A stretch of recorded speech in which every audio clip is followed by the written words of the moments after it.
Sivaji கணேசனின் Pasamalar title card ரகசியம். கண்ணதாசன் எழுதிய அந்த 4 வரிகள் தியேட்டரே உறைந்து போய் அழுத பின்னணி.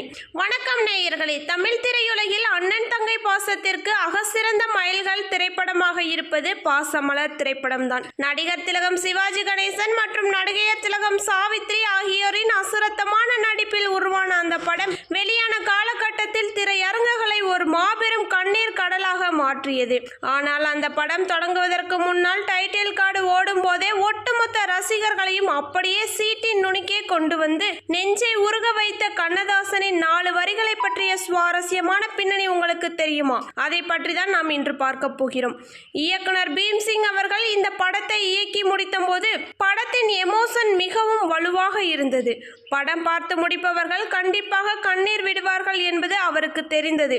ஆனால் படம் தொடங்கும் போதே தியேட்டருக்குள் நுழையும் ஆடியன்ஸுக்கு தாங்கள் பார்க்க போவது ஒரு சாதாரண படம் அல்ல, அது ஒரு மாபெரும் பாச போராட்டம் என்பதை உணர்த்த விரும்பினர்.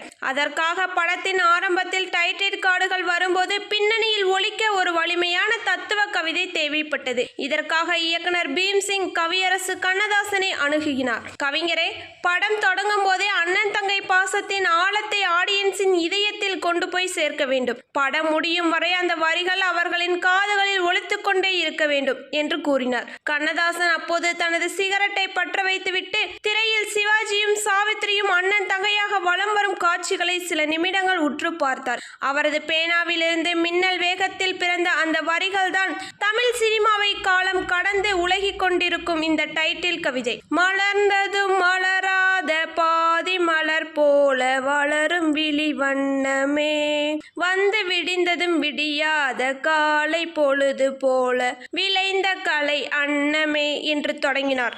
அதைத் தொடர்ந்து அவர் எழுதிய அடுத்த வரிகள் தான் அசாத்தியமானவை. நதியில் விளையாடி கொடியில் தலை சீவி நடந்த இளம் தென்றலே, வளர்பொதிகை மலை தோன்றி மதுரை நகர் கண்டு பொழிந்த தமிழ் மன்றமே என்று பாசத்தையும் தமிழையும் இணைந்து எழுதினார். இந்த வரிகளை கம்போசிங் அறையில் படித்து பார்த்த மெல்லிசை மன்னர் MS விஸ்வநாதன், கவிஞரே, படம் தொடங்குவதற்கு முன்னாலே ரசிகர்கள் அள வைக்கப் போகிறாயா? இந்த வரிகளில் இருக்கும் பாசம் என் நெஞ்சை அடைக்கிறது என்று வியந்து கூறினார். இந்த வரிகளுக்கு அவர் அமைத்த உன்னதமான மெட்டு TM சௌந்தரராஜன் அவர்களின் காந்த குரலுக்கு இணைந்து படத்திற்கு ஒரு அசுரத்தமான தொடக்கத்தை கொடுத்தது. திரையரங்குகளில் படம் தொடங்கிய சிவாஜி கணேசனின் பெயர் திரையில் தோன்றுவதற்கு முன்னால் இந்த கவிதை ஒலித்த போது தியேட்டரே நிசப்தமானது. ஒரு படத்தின் டைட்டில் கார்டிலேயே ரசிகர்களின் எமோஷனலை இவ்வளவு உச்சத்திற்கு கொண்டு செல்ல முடியும் என்பதை கவியரசு கண்ணதாசனும் நடிகர் திலகம் சிவாஜியும் இணைந்து நிரூபித்து காட்டினார்கள். இந்த விறுவிறுப்பான பின்னணி கதை உங்களுக்கு பிடித்திருந்தால் இந்த வீடியோவை லைக் பண்ணுங்க. மறக்காம நமது சேனலை சப்ஸ்கிரைப் பண்ணி ஃபாலோ பண்ணிக்கோங்க. நன்றி, வணக்கம்.